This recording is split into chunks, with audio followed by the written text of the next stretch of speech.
Council meeting of July 7th, 2020 to order. Before we begin, Catherine, would you read in the notice of video conferencing? Certainly. The City of Oak Creek is authorized to hold this public meeting remotely during the COVID-19 public health emergency. This meeting being conducted via Zoom video conference with telephone conferencing capabilities was duly noticed per the City of Oak Creek Municipal Code and statutory notice requirements more than 24 hours in advance of the meeting. Members of the public have been advised of the options for participation via direct mailing to property owners. This meeting may also be viewed at the city's YouTube page, the link for which was contained in all aforementioned notice methods.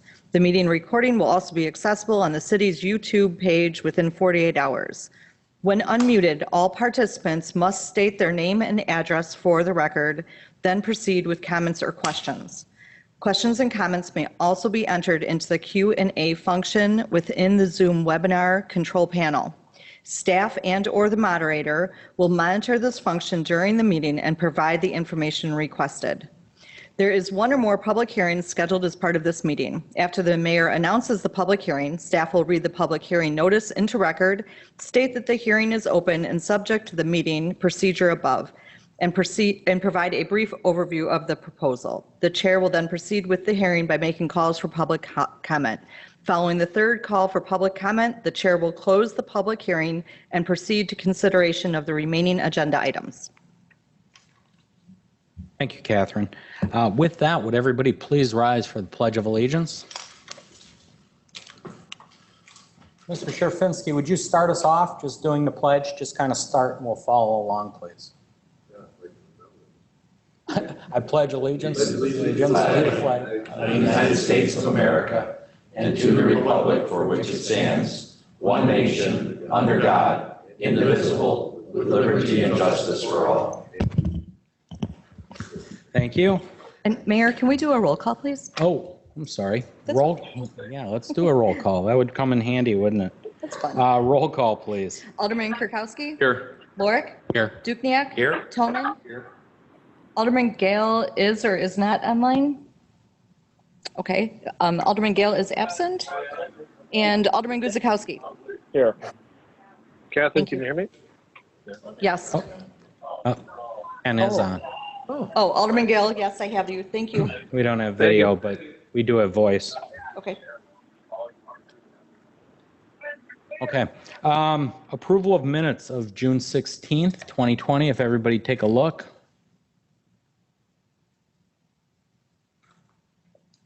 And you're satisfied there's no omissions, errors, or corrections, or questions? Motion, please. Kirkowski make a motion to approve the minutes of June 16, 2020. Dukniak, second. Roll call. Alderman Lorick? Aye. Dukniak? Aye. Tillman? Aye. Gale? Aye. Guzikowski? Aye. Kirkowski? Aye. Okay. Item 4 gets us to our first public hearing, and it's consideration of a conditional use for Apex Motor Works located at 8041 South 13th Street. Catherine, would you read that in? Certainly. Public hearing number 1 is to consider a request submitted by Sharif Hamdia Apex Motorworks for a conditional use permit for automotive sales and service on the property at 8041 South 13th Street. Applicant is Sharif Hamdia Apex Motorworks. Property owner is Douglas C. Mayer and Greg W. Mayer. Property location is 8041 South 13th Street. There follows the legal description. Date of notice is June 10th, 2020. Thank you, Catherine. Doug? Thank you, Mayor, and good evening. My name is Doug Seymour. I'm the Director of Community Development for the City of Oak Creek, and this is the first of 2 public hearings this evening. This is a public hearing on a request by Apex Motorworks for a conditional use permit which would allow for automotive sales and service for a portion of the property at 8041 South 13th Street in the 2nd District. The applicant is requesting this conditional use for this property, again, for automotive sales and service. Really, per the information provided by the applicant, it is, and I suspect that we have someone representing them either online or with us this evening. It is for a kind of a, not a car lot in the truest sense of the word, but it's a modified situation in which they do sell select cars, high-end cars, as part of a business to really do detailing and selection for their clients. So the conditional use is for automotive sales and service. It's a little bit more restricted than that, and the conditions and restrictions that were prepared and recommended for approval by the Plan Commission will bear that out as well. Regarding service, staff would just like to point out that the definition of automotive sales and service does not include body or frame repair, painting or undercoating. Really, the maintenance or service of the automobiles is really accessory to the sales and would only be for the vehicles that are, again, in their inventory that are being sold and bought and sold there. So just a clarification of that. And again, you can see that as part of, I'm sorry, I should have, oops, let's make sure we get the right one here. You can see the property, which is just south of Drexel Avenue on the west side of 13th Street. It's for a portion of the existing building, and the conditions and instructions, again, would call for the exterior and interior display of those vehicles. No additional lighting, landscaping, fencing, or other site modifications were proposed as part of this request, although the applicant did indicate that they'd be willing to install what the city requires. Outdoor storage or display within the conditions and restrictions is specifically limited to vehicles for sale. No parts, equipment, damaged, junk motor vehicles, or anything of the like will be allowed. Additionally, the conditional use permit would be limited to the specific operational plans as approved as part of the permit and only for the duration of the lease of the space. Extensions would require review and approval by the Planning Commission and Common Council. Staff expressed several concerns for this proposal during the initial Planning Commission review back in May. A lot of it had to do with the historical use of the property and kind of the intensity of retail on that site, and the fact that the recent adopted comprehensive plan does show this area as residential. So the proposal is allowable in the sense that the commercial zoning exists on the property. For instance, we wouldn't be able to rezone a property which goes against comprehensive plan, but the zoning is there already. We are allowed to issue conditional use permits based on the zoning. The Plan Commission has taken that into consideration and has made their recommendation accordingly. A few things about the operations. 4 employees, you can see the hours of operation on the screen, so I'm not going to read that. 5 to 7 customers, and very low sales per month. This is a very, very specialized operation. You can see the existing building and the vehicle parking stalls that they're proposing to utilize for this conditional use permit. Again, the applicants have indicated that they are not intending to make substantial changes to the building. Part of the Plan Commission's discussion and staff's suggestion is that they be required to apply some retrofit standards given the fact that the existing building does not meet the city's code with respect to landscaping, with respect to architecture, with respect to lighting, with respect to signage. So if the council were to approve the conditional use permit as well as the conditional use conditions and restrictions that were recommended for approval by the Plan Commission, they would include some retrofit standards to cover those areas that I just talked about, including landscaping, lighting, signage, et cetera. Section 3 of those conditions and restrictions does set forth those specific requirements regarding the allowed uses, hours of operation, again, the retrofit standards, and the restrictions. A couple of wrinkles here. Any new or replacement lighting would need to conform to the code. There are setbacks and buffer requirements for the conditional use. And one of the more important things, as you're aware, the city has started to regulate the term or the duration of conditional use permits in the city. This is being proposed or recommended for a duration of 5 years, which is the term of the initial lease. Again, the applicant at that point in time has the option of coming back to the city and reapplying for an extension of that conditional use permit. So with that in mind, this is a public hearing, and I would ask that that anyone who has any questions or comments, if you've registered previously, we'll give you an opportunity to state your questions or comments. Please, prior to doing that, state your name and address. When called upon, this public hearing is now open. Thank you, Doug. As Doug said, this is a public hearing. This will be the first call. Anybody wishing to speak, please approach the podium, or Kevin will alert us if there's anybody trying to reach us via internet. Oh.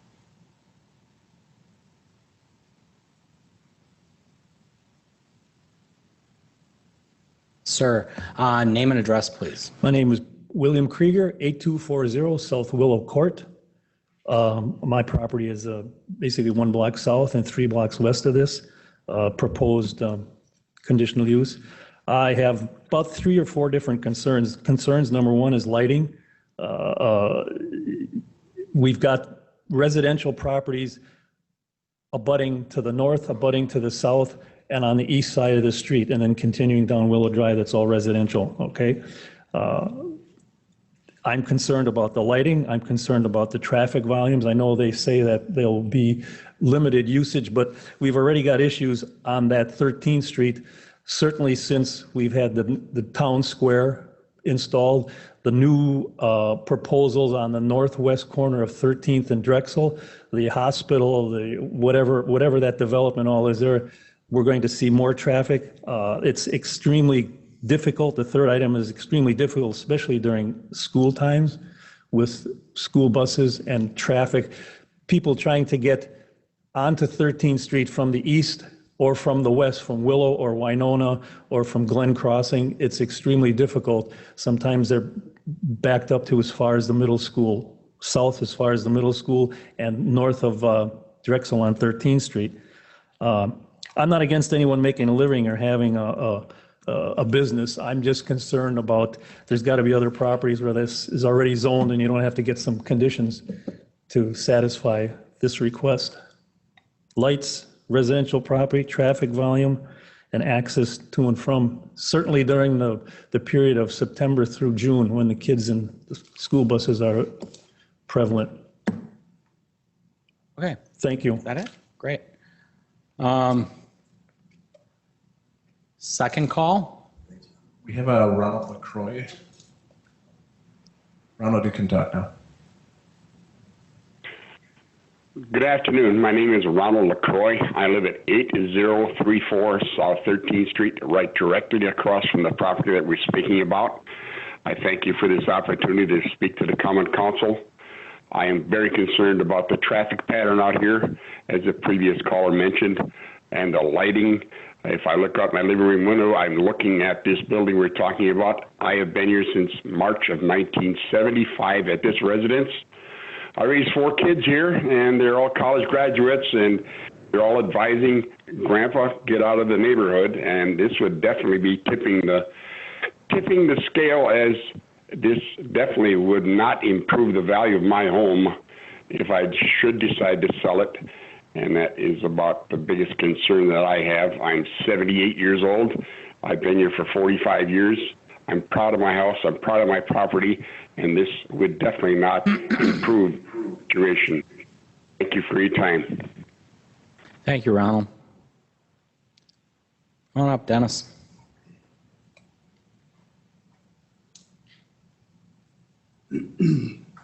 Hello, I'm Dennis Brickler, 8250 South Woodridge Drive.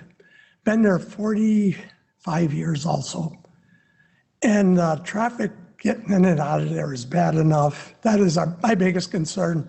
So I agree with Ron LaCroix and Mr. Krieger that we don't want it, the conditional use. That's it. Okay.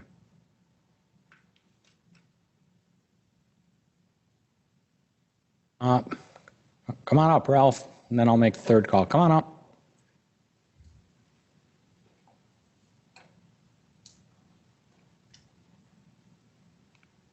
I'm Ralph Sharafinsky of 8120 South Woodridge Drive, and we've been in that neighborhood for 55 years. And my concern is, are we going to get a good song and dance about this like we did with that assisted living place? There wasn't going to be much traffic. People weren't going to park on the street. They've had ample parking. This morning I drove out of there with 4 cars on the road. And I've called Daniel Bukevich many times on this. In the wintertime, they park on both sides of the road, so we're running a gauntlet. What kind of hazard are we going to have by putting something like this in here? Is this a song and dance? You guys got it already cut and dried, or are we going to get it shoved down our throat like we did with that assisted living? So those are my concerns. Thank you. Thank you, Ralph. That was the second call. Third and final call. Anybody wishing to speak, come on up.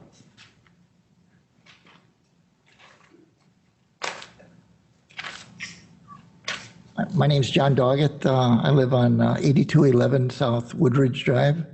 I lived there about close to 30 years. I'm very concerned about the traffic, and also I think that having a car business on 13th there would kind of be sort of an eyesore since it's mostly residential. And I believe I agree with this other fellow about that nursing home deal or whatever. That's really it's hard to get out, and I agree, but it's really not a topic of conversation right here. I mean, we can go over that another time, but right now we really have to stick to the agenda item, which is the car. Anyhow, I'm against it. Okay, got you, John.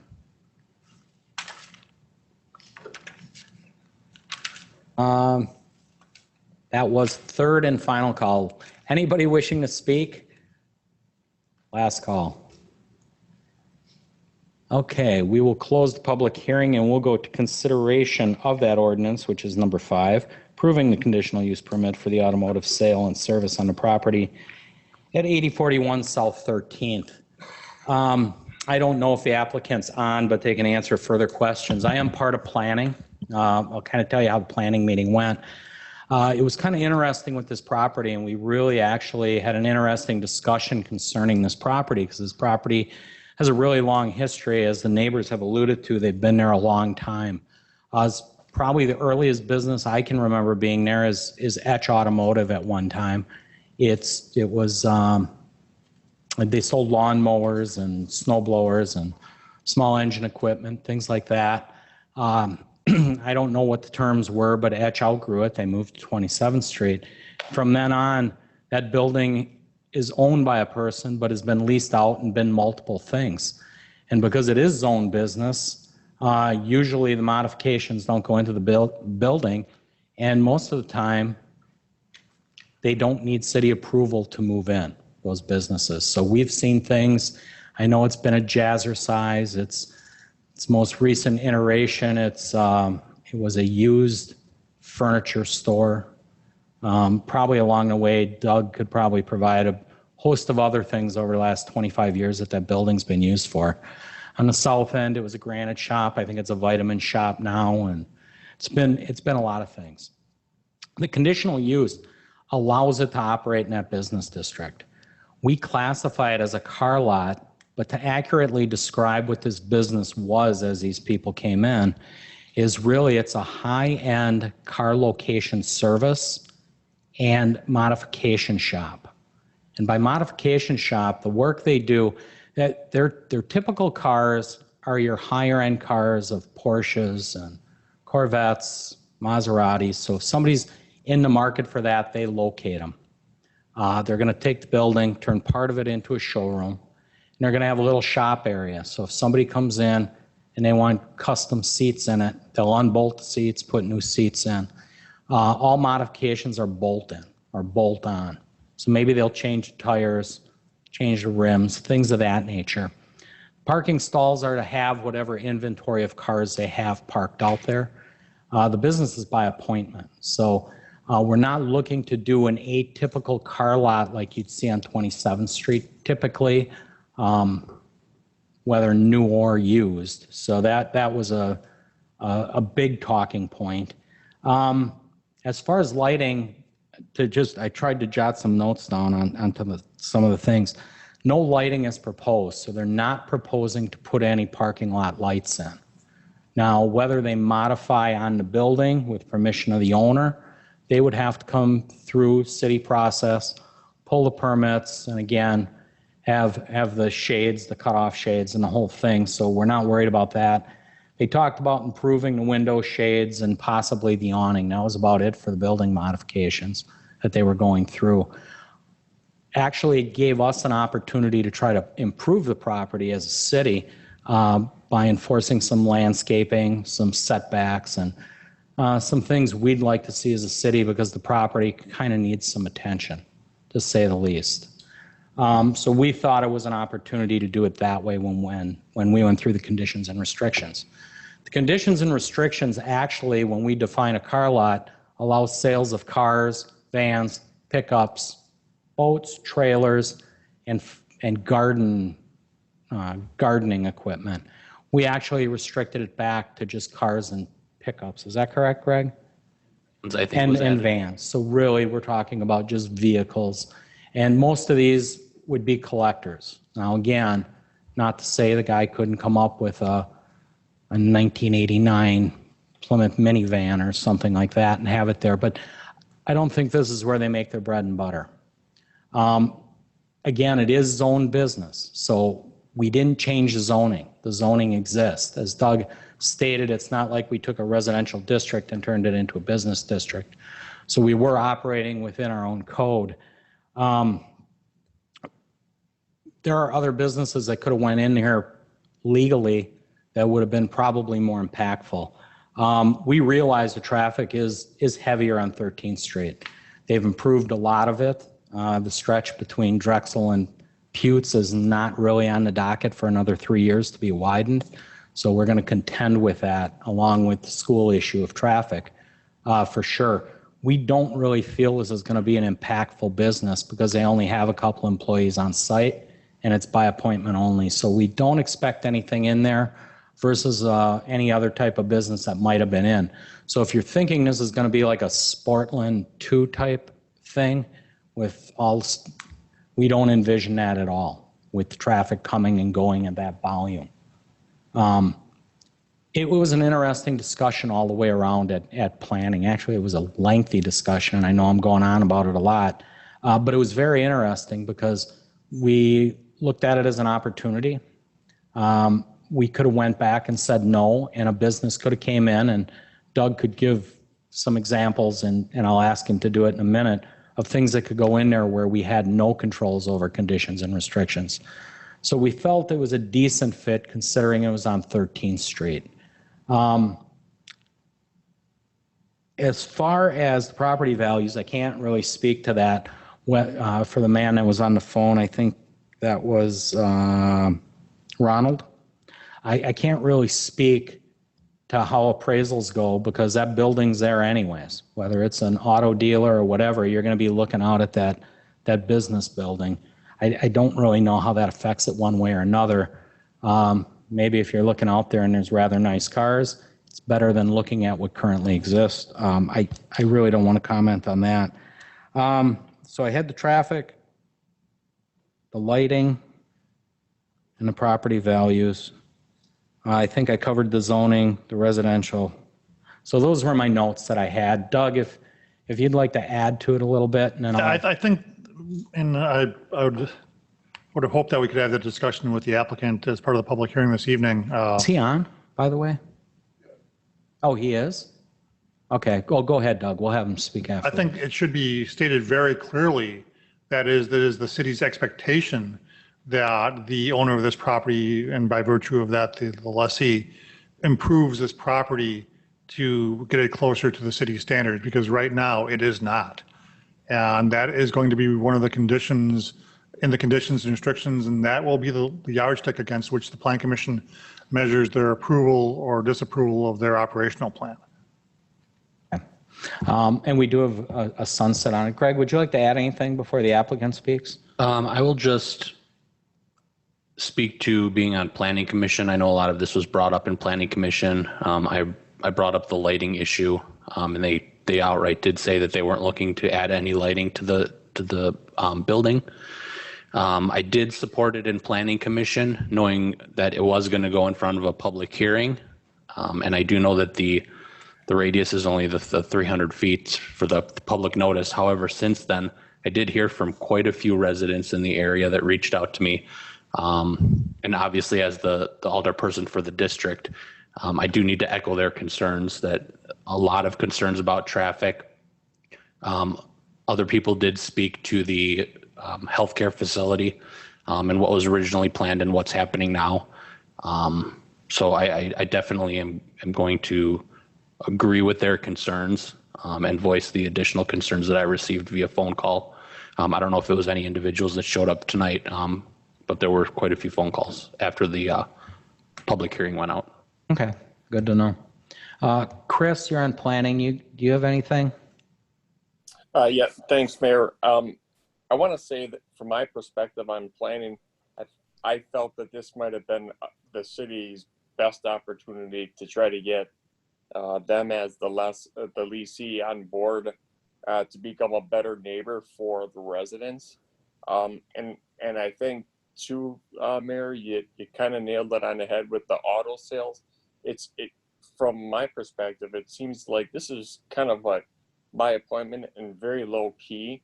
So it's the best of both worlds, whether they want a business there or not. It's there. So now what can we do to improve upon it? So we have opportunity to improve on the area for them as well. Okay.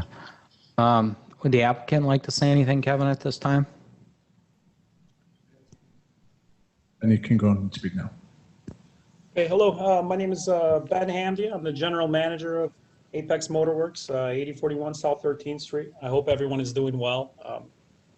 I appreciate all the comments on everything, and even in the concerns. And as you stated, lighting.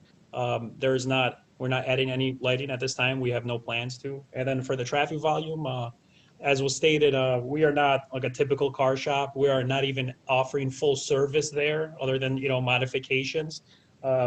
So I don't think we'll have a huge impact or even a medium impact on the traffic. A lot of our stuff is by appointment only. A lot of our stuff is stuff that we bring in from different parts of the areas, and even some stuff from around the country. So cars are towed in and towed out. There is not we don't see a big like traffic influx there. We don't think there will be, for the type of business we are doing. Other than that, we want to stay really good with the neighbors, and the type of business we're doing, we're not doing any loud noises there. There's not going to be any machining there. There's not going to be anything that's not supposed to be there. And also any cars that would be outside or that could be outside or anything won't be there, because we also have a large storage facility on 13th Street. So any projects or anything would be stored over there, will not be outside. We don't want them outside, and we don't want them on premises unless we're working on them that day and we're taking them back. So for the neighborhood, I really think we're not going to do a big impact on the neighborhood. I don't think at all will be a negative impact on the neighborhood. And we're willing to work with the city of Oak Creek and, with everyone to make sure everything is, by the book. Okay, thank you. Doug? Just maybe a question for the applicant. You've heard the comments this evening. I just want to make you sure that you're fully aware that the Plan Commission is going to expect you to improve that building, to improve the landscaping, to improve the signage. I mean, when you say we don't plan on doing anything, I think that's, from the lighting perspective, I think that's a little bit misleading, because I think we're expecting you to do some things there to improve that property. Obviously, the lighting there is very sufficient to what we need, especially, we're not going to do any like outside sales at night, but obviously getting all the lighting up to code and stuff like that, make sure there's nothing, looking like broken or damaged on the building. Obviously, we agree with, getting everything up to standard. Any major on the building, I would have to talk to the landlord, obviously, but everything to get everything up to code, we agree. We would get everything up, including the existing lighting and the signage and everything. Okay. Council, any questions? Rich? A couple of questions. At this point in time, those are vacant, or there is a vacant storefront there, correct? It's vacant currently. And isn't a significant part of that overall development vacant?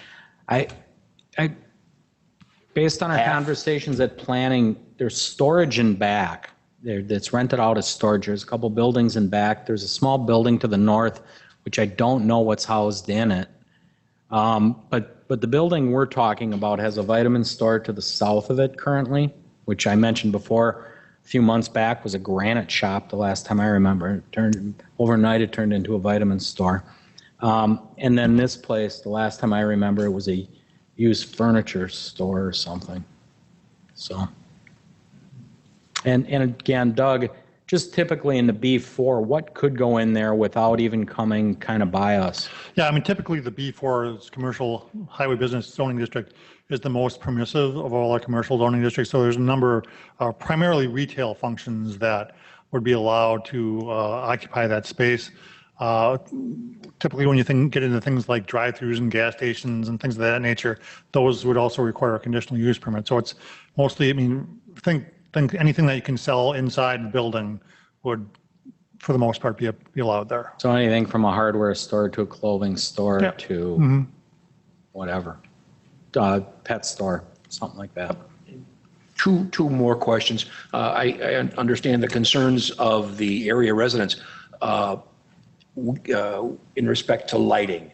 Do they want additional lighting in that area, or are they afraid of some of the gaudy lighting that is at other retail locations? So more lighting, less lighting. What is the concern? Your gaudy lighting. Oh, sorry, you have to be on the microphone, sir. And name again, please. William Krieger, 8240 South Willow Court.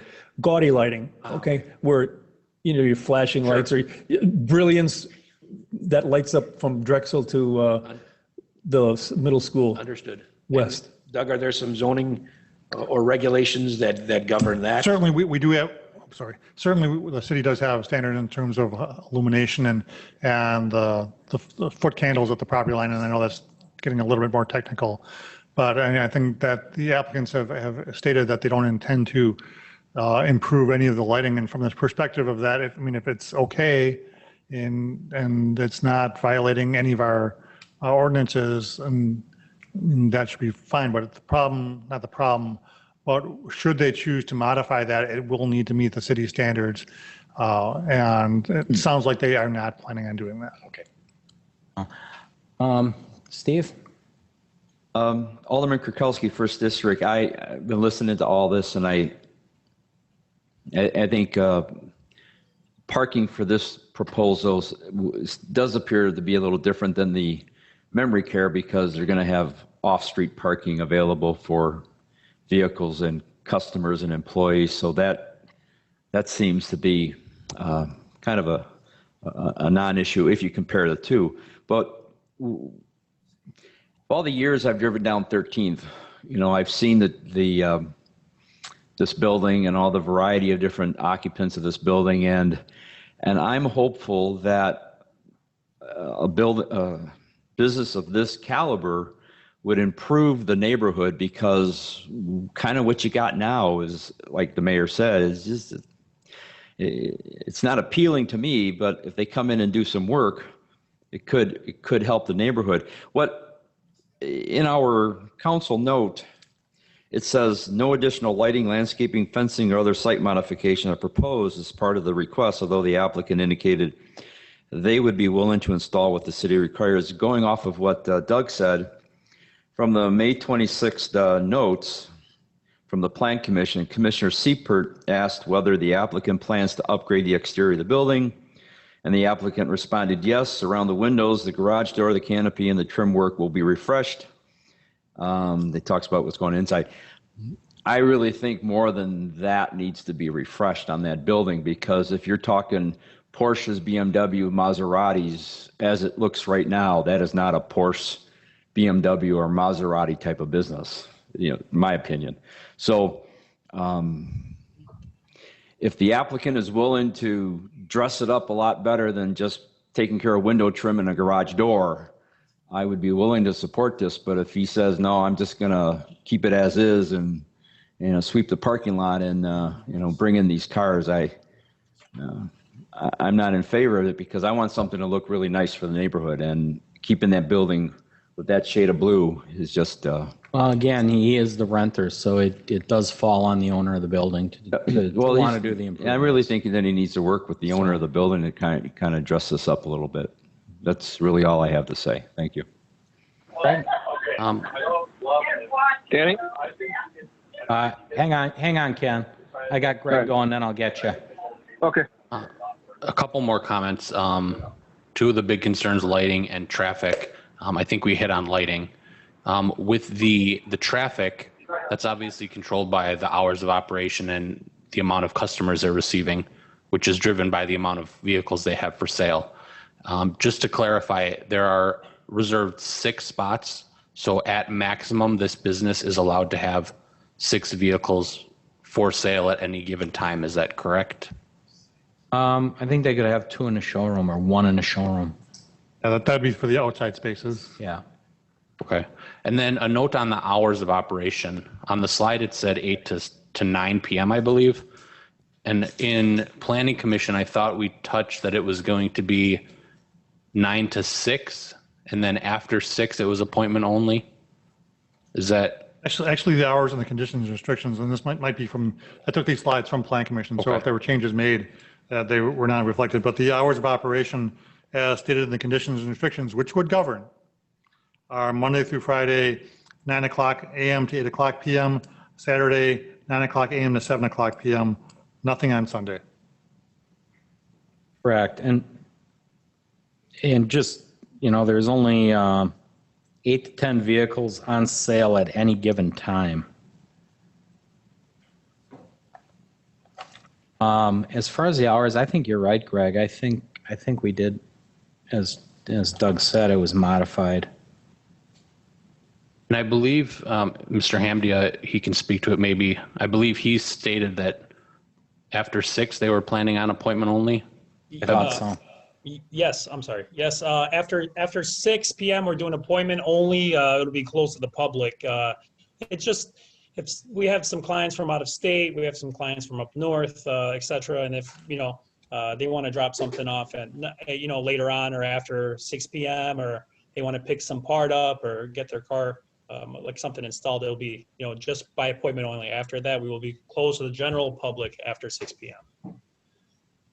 So if this moves on, is that something that can be outlined in the conditions and restrictions, or can we not? But we set them at planning, correct, Doug? Oh, but the council is the ultimate authority on the conditions and restrictions. Okay. So yeah, you could do it in the motion here. Ken, you with us? Yeah, thanks, Mayor. Just a couple quick questions and Doug, and you could probably handle most of these. I know the conditional use runs with the same lease or same length as the lease, which is a 5-year term. Is that typical? And I'm wondering what kind of oversight the city is going to have on an ongoing basis to make sure that there's compliance with the conditions that are spelled out in the report we're looking at. And then I'm wondering too, Okay. what the ongoing. It seems Mayor mentioned there's an ongoing planning process yet still going on here. What that entails, and then also just finally what the lease owner dynamic is here. It appears and it sounds as though maybe some of the improvements the city is looking for maybe are not necessarily envisioned as being the leasee's responsibility. And what commitment do we have from the owner to actually make them happen? Thanks, Ken. I mean, with respect to the typical length or duration of the conditional use permit, and then I know maybe if you can just mute because we're getting a lot of feedback here until you have a question. Up until probably 2, maybe 3 years ago, I mean, conditional use permits ran with the land without any duration. Changes to Wisconsin statutes at that point in time gave cities the ability to limit the duration and terms of conditional use permits. And I think that this staff, certainly Plan Commission and Council and past conditional use permits, has certainly felt that as appropriate and has issued CUPs with terms typically 10 years. In this case, given the number of questions and kind of the vagueness of some of the operational plan, the staff felt it more comfortable, and the Plan Commission concurred, that it be tied to the initial term of the lease, which is 5 years. And they would have the opportunity to come in subsequent to that end of the lease to extend that through the same process. So, I guess there is no typical, but in the council, the city has the authority to put limits on the duration of conditional use permits.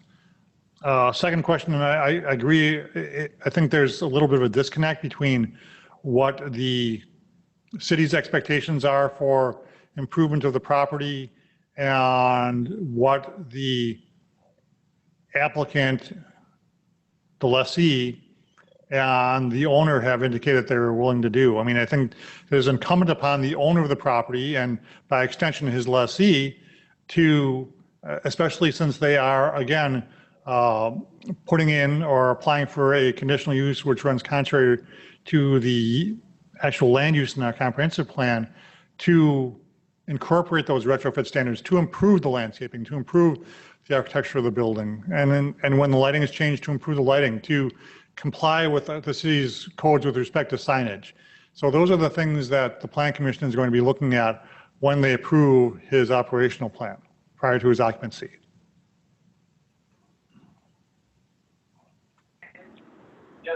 Okay, thanks, Doug. So the planning, or at least somebody's going to have another kick at the can to make sure things actually happen before an operation proceeds here. Because, I mean, the place is an eyesore. So, I mean, we obviously like to have a viable business there, but we want to make sure things, proceed according to what we envision as well. So, absolutely, Alderman Gale. I think it's important not only in this instance, but in every instance where the city issues a conditional use permit, or even when they're just approving plans, that there's follow-up to ensure that there's compliance with those plans. And we're hopeful, and it's always our goal to work with the business owner, and the vast majority of cases it's a great working relationship, and those things all happen kind of seamlessly. It's the few that don't that kind of get our attention. Kevin? The applicant wishes to speak in. Go ahead, Ben. Okay, a little bit on making the place look better. Our plan, obviously, any damage to the building, which is kind of in front of our storefront, our window trims, and obviously has some really old canopy. That stuff we all, I planned on, and we're actually currently working on to fix everything that looks damaged on it. The sign, obviously there'll be a new sign there. The sign company's pulling obviously a permit for that. That will all be cleaned up. A lot of the building will be cleaned up. For remodeling the exterior of the building, we're a small business. I've been doing this for a very long time, but to the extent, I don't know how much of remodeling the entire building we can do. Obviously, like I said, we're a small business, and we've been in business for a long time doing this with other companies, and we want to just do it on our own. Other than that, inside, on the other hand, is going to be amazingly remodeled. Beautiful. Top to bottom, fresh paint. All the walls are repaired. Some new flooring, some new tiles, some refreshed lighting. It's day and night difference with we use the top quality materials. It's going to look amazing inside, and obviously that's a big thing that we are doing. That's the biggest remodeling that we're doing. Outside, like I said, our plan was to refresh everything that was damaged outside, even all the way down to the end of the building. There was some trim that we already have on our list, and we have materials to replace and fix and stuff like that. But we don't have plans to do a full remodel to the whole building. We don't own the building. Our lease is for 10 years, obviously option renew after 5 years. That wasn't a major plan to remodel the front or the whole building. But that said, the building will be kept extremely clean. Everything that's broken or damaged will be replaced outside. And everything else inside, I know it probably doesn't matter on this, will be amazing remodel job on the inside, which is currently happening. And that's what I wanted to put as a comment. I mean, obviously, I would love to, give the whole place a new front end. I'd love to own the place one day, but that's not in our plan for the business, especially for the term lease. in our budget. And, like I said, again, we're a small business, but everything that's damaged outside, everything that looks funny, parking stalls will be all cleaned up. Everything's gonna be restriped, like stuff like that. Yes. But for like redoing the whole building, the landlord, he's a very nice guy. He's been working with me for a lot of stuff.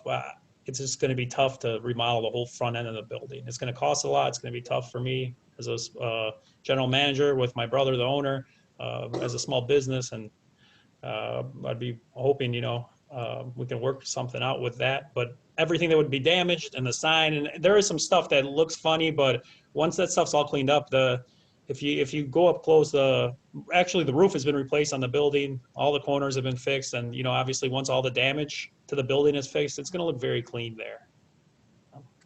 And that's the comments I wanted to give. But everything else to get up to code, as in light and everything, obviously we're going to get everything up to code. Yeah, and Doug, could you have him clarify? He did say his initial lease is 10 years versus what we're operating under a 5-year assumption. So just see what you can do there. 10-year lease, 5-year. 5-year initial lease with 5-year renewal option. Yeah. Mike, you got something? Alderman Tolman, am I on? Okay. Alderman Tolman, 4th District. Is there a time frame on these updates to the outside of this building, or does that go in conjunction with the conditional use? Well, typically, and I'm sorry, typically the Plan Commission, if this were a new building, for instance, that they need to come before the Plan Commission for approval of site, building, landscaping, lighting, sign plans. Given that this is an existing building, we would expect those plans to be approved by the Plan Commission prior to the occupancy of that space for this purpose. Okay, so before they can move in? Before they can operate the business. Obviously, they need to get in there to do the work, but. Okay. Okay. All right. That answers my question. Thank you. Steve? Mayor, just one more comment. Alderman Kirkowski, 1st District. The Plan Commission minutes, June 9th, page 2, talk about the hours of operation in case anybody wants to refer to that. And I listened to the applicant, and honestly, I would have loved to have heard one less amazingly on the inside and have him talked about amazingly on the outside. Because if it looks like an ugly duck on the outside, I don't know if I would go in to see something that's amazingly on the inside. So just my comment. I really want this place to look a lot better than it does right now for the sake of the neighborhood. Just don't want, they've had a plethora of businesses come and go from there, and this guy sounds like he wants to be there for a long time. So let's take this opportunity to make the outside look as amazingly on the outside as he says it's going to be on the inside. Well, I do agree with you, and maybe if business takes off, that can be, it can be accomplished, because obviously no other business has been there, from the go-kart place to the mobile repair facility and whatever else has been in there. They just used it as a roof in a building. So, Greg, anything else? One more thing, Mayor, before Yes. you call for a motion, I would just like to re-echo the concerns of the residents, and say that I'm siding with them as far as the concern over traffic. I know I don't live in the area, so I don't know how much traffic is in and out with the current business. But obviously any increase in traffic in that area is going to affect not just the people across the street from this business, but all up and down 13th Street, as well as the school, which is another problem area that I'm constantly getting calls on, is the traffic volume and the speed along 13th and in front of the school. So, yeah, 13th is a problem. It's a county highway. We've been dealing with that for years upon years. Again, I personally just don't see a lot of improvement on 13th until the county steps in and does some widening of it. It gets very bad when there's something happens on the expressway. That's a given, unfortunately. So, anything else, Rich? Yeah, Alderman Dukniak, 3rd District. 2 final questions before we move ahead. In the Common Council report, it was stated that sales and service are estimated to attract 5 to 7 customers a week, with approximately 2 to 3 vehicle sales a month. That was provided by the tenant? That's correct. Okay. Just a personal opinion, that is not a significant amount of traffic, although I know I don't live in the neighborhood. And are those numbers similar to what the existing businesses are drawing? Do we have any traffic analysis that have been done on 13th Street? We do not, although I suspect that the traffic impact, certainly operationally, that roadway network is certainly can handle that volume. It's just the acute impacts of when someone's trying to get out of their driveway or make a left turn, that we understand it's challenging. And certainly to the extent that there are things that we can do as part of this plan approval, should the council issue this conditional use permit, to make that a little bit easier. That's one of the improvements that the Plan Commission would no doubt be taking a look at. Such as only a right turn leaving the lot, or something that makes things for traffic flow a bit easier? Yeah, I mean, there's a few things going on there, especially with some of the you can see in this picture that's on your screen right now, and kind of the lower left-hand corner, there's some angled parking spaces, which I believe, it's my understanding, are not part of this lease, but they're probably extending into the right-of-way for 13th Street, which, I mean, ideally you wouldn't have that. And if this were to come back for review of the Plan Commission, I think that'd be one of the things that we take a look at to make sure that that the improvements and the operations on the site stay on the site, and that we don't have that potential vision impairment taking place outside of the bounds of their property. Then my second question, to address the concerns of the area residents about the lighting. So, we have the right, and you said it's in our regulations, Doug, to prohibit or limit those. And I think you're referring to the LED lights that are inside of some businesses, inside the window areas that can be, and we've had that discussion previously with council. How do we address those neighbor concerns about that type of lighting? It doesn't sound as though the potential tenant is looking to do that, but are we able to have something or a condition in place that they cannot use that type of lighting?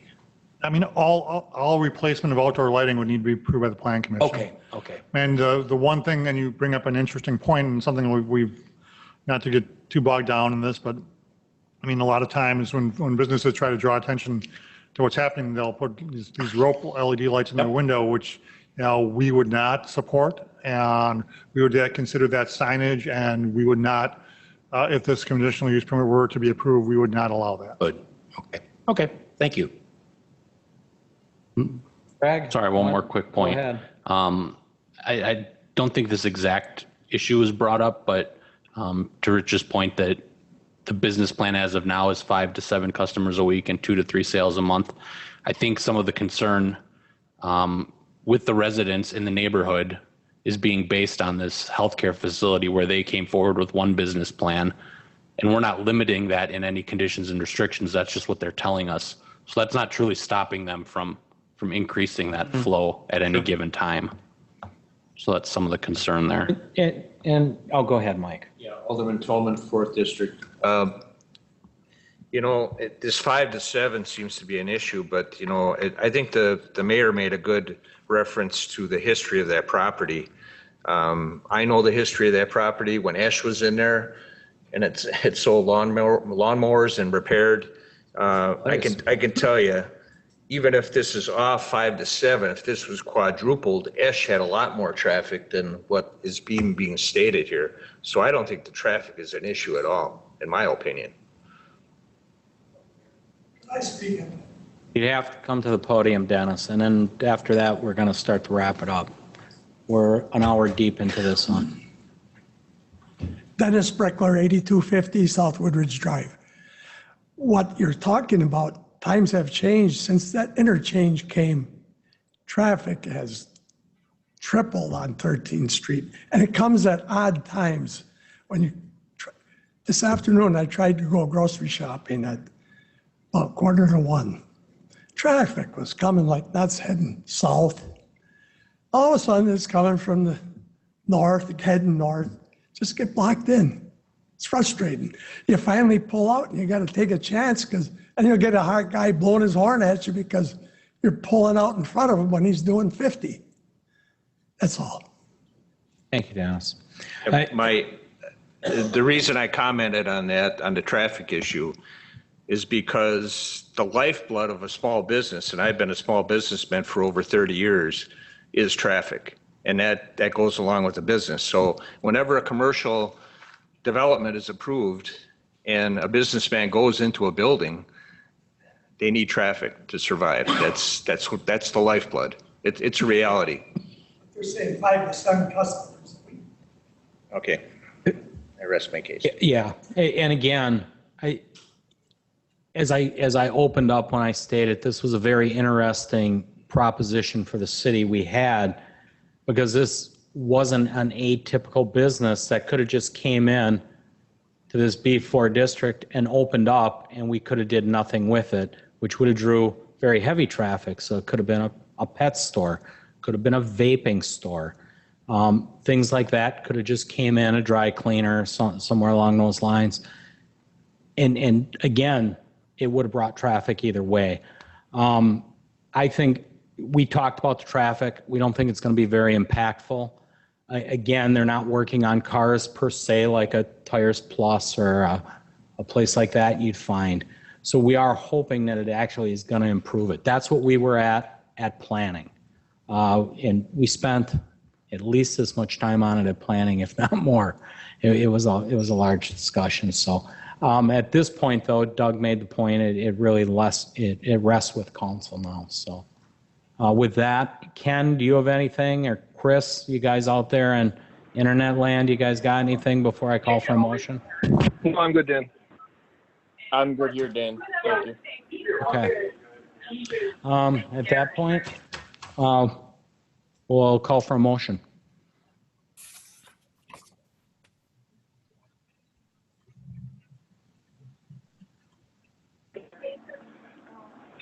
Dukniak move to approve or. Yep. Ken, I'll take it. Yeah, go for it. Dukniak move to approve ordinance number 2977, approving a conditional use permit for automotive sales and service on property at 8041 South 13th Street. Second. Roll call. Before you do, Mayor, I know there was some discussion about limiting the hours of operation past 6 o'clock to appointment only. Is that something you wanted to incorporate into those conditions and restrictions? I'm going to defer to Alderman Lorik on that district. Yeah, I mean, if it goes through, then yeah. Part of the motion, Rich. Okay. 9 to 6 and after 6 by All right. appointment Do only. you want me to just restate the entire No, I think you can just amend Okay. the hours. Just on the motion to approve the ordinance, we will amend the hours of business. And was that Monday through Saturday? Yes. Monday through Saturday, 9 a.m. to 6 p.m. with business afterwards to be conducted by appointment only. Alderman will second. Sorry about that, but the original showed Monday through Friday, 9 o'clock to 8 o'clock. Oh, okay. So I mean, is there a different motion? If I may presume, I would say to amend section 3C of the conditions and restrictions to restrict any time, the hours as mentioned, but anything after 6 o'clock by appointment only. I think that sounds great, Doug. Stated. Okay, yeah, motion as stated in regard to the business hours. Tillman seconds. Okay, Catherine, you got all that? I think so. Okay. Roll call. Alderman Dukniak. Aye. Toman. Aye. Gale. Aye.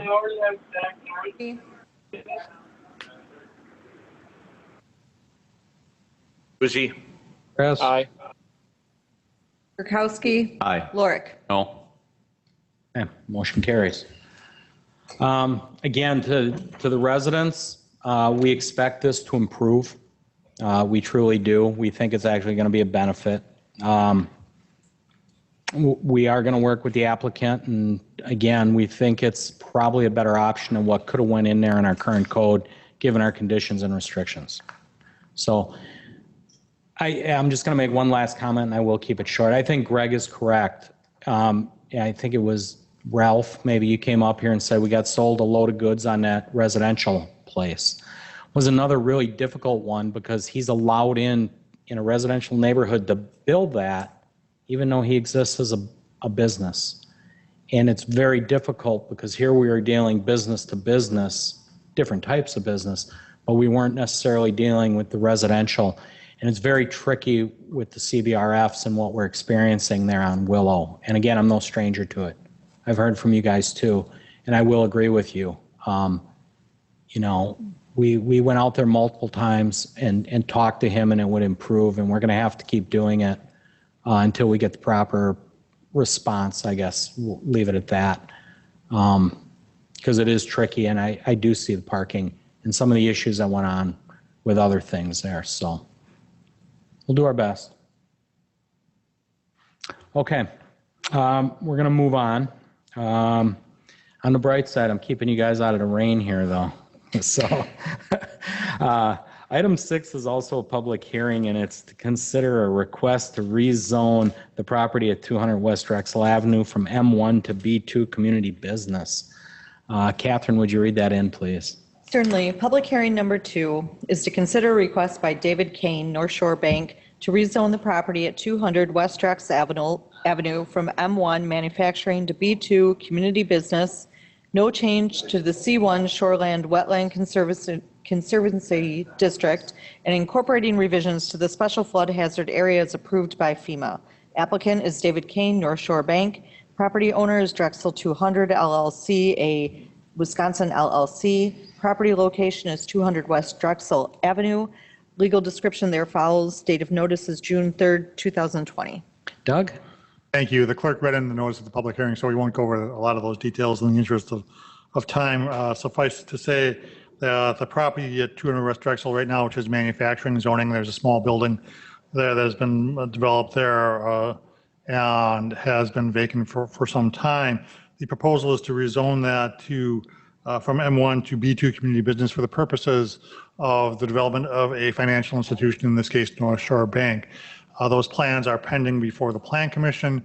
The proposal meets the future land use map as adopted by the comprehensive plan. Staff supports the proposed zoning, and the Plan Commission concurred and recommended to the council that this be approved at their meeting of May 26th. This, again, being a public hearing, anyone with any questions or comments regarding the proposed rezoning of the property at 200 West Drexel Avenue, either present yourself to the council at the podium, give your name and address, in which case you would proceed to address your questions or comments to the council, or identify yourself to the moderator, in which case you'll be called upon to provide your comments via teleconference. This public hearing is now open. Thank you, Doug. This will be the first hearing. Anybody wishing to speak? Kevin, do we have anybody online? We do have David Kane. The applicant? Yep. Would he like to make a statement, or would he like to just wait for questions? I have him unmuted so he can speak if he wishes.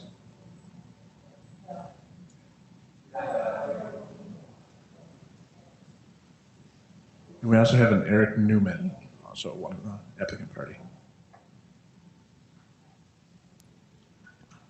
Eric Newman, MSI General, P.O. Box 7, Oconomowoc, Wisconsin. I'm here to answer questions that are presented.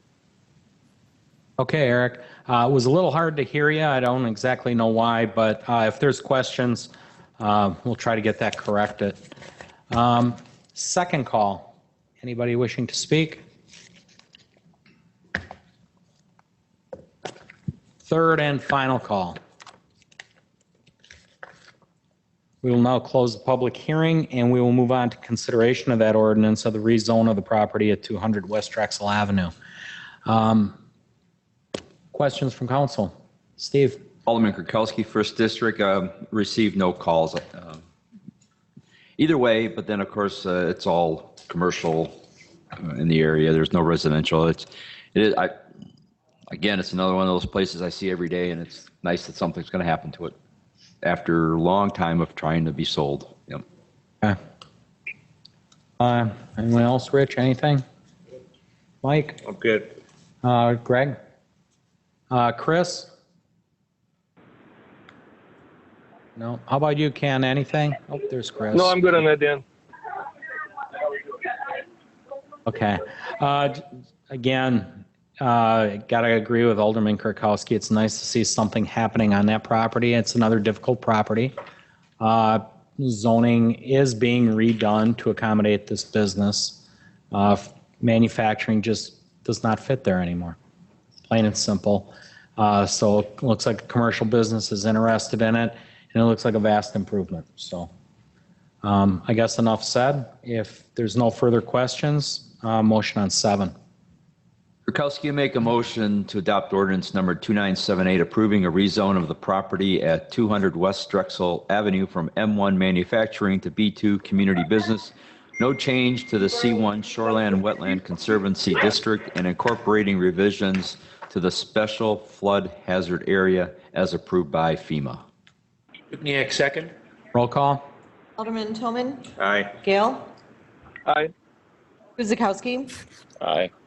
Kirkowski. Aye. Lorik. Aye. Dukenyak. Aye. Item 8 is informational. We do not have Barb with us tonight. She is currently out. But again, if you take a look at your report and if there's any questions, you can direct them towards me, and I will direct them to someone else. How's that? Really, it's just our financial statements for the month, and by ordinance, we do go over them. So I did look at them. Everything looks in order to me, but if there's any questions, please bring them up.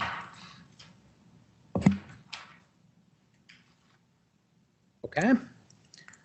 Seeing no questions, we'll move on to 9, and it's consideration of a motion to approve some personnel policy manual policies effective August 1st, 2020. So Bridget, you're with us tonight. The floor is yours. Thank you. So as you are all aware, the last 8 years, we have been working under the same personnel policy manual. So we are very excited to bring an updated version in front of you for your approval. Judy was not able to be here tonight. She wanted to show her support, but we continue to thank her for the hard work that she put in, the countless hours, and really starts and stops that this process took on. So thank her for all that she has done. As you're aware, we went through a process internally reviewing the documents and the updates with our staff.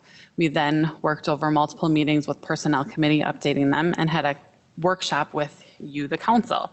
After that workshop, we were asked to go back to the Personnel Committee with a couple of items. So instead of going over all of the information again, I'm just going to focus on those 3 points if you are okay with that. So the 3 items that we were asked to take back to the Personnel Committee for further communication or consideration were the consideration of adding 50% tuition reimbursement for our regular part-time employees, considering expanding the military leave pay differential for an additional 30 days above the 2 weeks that were already granted in the manual, and then reviewing the cost of moving 9 dispatcher clerks from a 40% retiree premium contribution to 20%, which is where the rest of the non-reps were at. So in the manual that's in front of you, we did not bring forward any change to the military pay. And the reason being, in talking with Personnel Committee, we looked at all of our comps that had responded. The majority of people are at 2 weeks, which is what we're at in the current manual. Some were at 90 days, some were at a year, all over the board. And then when we discussed it further with the Personnel Committee, we realized in talking it out that the majority of our use is in our police and fire, which would be dealt with in the CBA. So we said, okay, maybe that's something that can be brought forward through the CBA, and then we'll deal with it in the personnel manual. So that's why you see no change from the workshop here in the manual tonight. You do see the addition of offering 50% of our tuition reimbursement to the regular part-time employees. That is new, not in the manual currently. And Personnel Committee gave some additional feedback that we cap the amount for the regular part-timers at a $10,000 lifetime or employment lifetime with us, where your full-time people can receive reimbursement up to $20,000. So we thought that was a great compromise, and that's what you see here in front of you.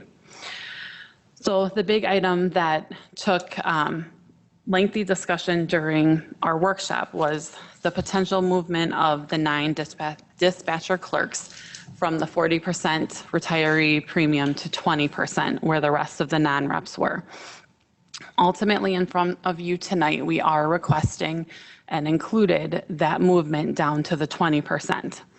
We went back to the drawing board, and the numbers that you were given as we estimated, we're looking at all 9, and actually at that time 10, but that number has shifted to 9 already.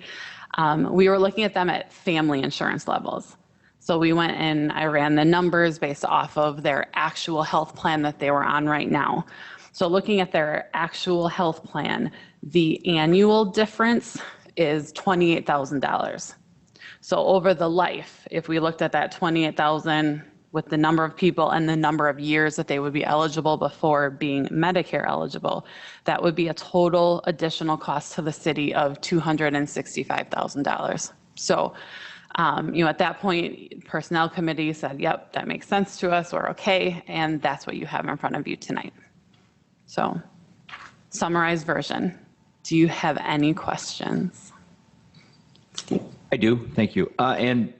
And I think Greg's going to probably be able to answer this, since he's current military reservist. Is back in my days, a lot when folks got activated, it could be for 90 days, it could be as much as 180 days, and there's some legal reasons why they only put you out there for 180 days. Sometimes it's indefinite, but would you kind of agree with that, Greg? I mean, obviously they've got guys that are activated for years, but back when I was around, it was either 90 or 180 days. So, I mean, I guess I'll take 30 days, which was better than 2 weeks, but for the life of a reservist who might get activated for 179 days because they want to keep it under 180, that could be quite the difference in pay that their family's going to be losing. So, I mean, Greg, I don't know if you want to add anything to that, because I'll just clarify. It definitely can be longer. My current call up right now is 180 days, so I'll be active duty till December 12th. So I'm lucky enough to be pretty much equal, so I don't have that loss, but I'm sure there are people that would have that loss. So anything that can be offered in the future would be appreciated. For what it's worth, many years, early 2000s, when they wanted to try and activate me, my family would have been facing about if it had gone out for a year, it would have been about a $60,000 a year pay cut. So, I mean, that's over, a year. So.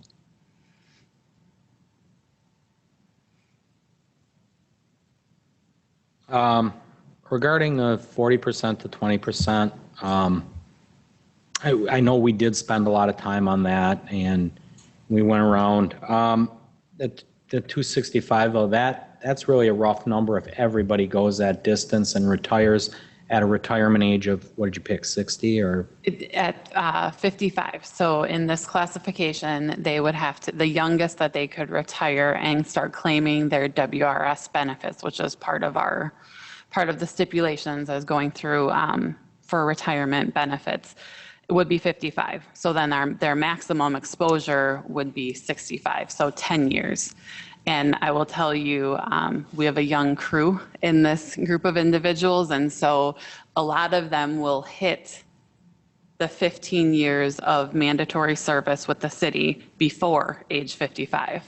So then it will really, be determined, are they staying until 55 and then retiring from the city at that time? So it really is looking at that 10 years of potential exposure. And given their different ages, we will not experience that full 265 at the same time. Some of them could be family, some could be, a single plan. So it's our best guess at this point. It's probably a maximum guess. Mm-hmm. Okay. Alderman Dukniak, 3rd District, and I guess I'm glad that you pointed out 265 would be the maximum impact, because I recall numbers being significantly less at the Personnel Committee meeting. Because didn't we take numbers or where the discussion was made, Mike, was it that how many people would really still be under a family plan at age 55, 60, et cetera? Right. The number was significantly less than the first round, where I was looking at everybody on a family plan. Okay. Thank you. Ken, Chris, anything? No, I'm good, Dan. Thanks. Okay, thanks, Ken. Chris, anything? I'm good, thank you. Greg, you got another one?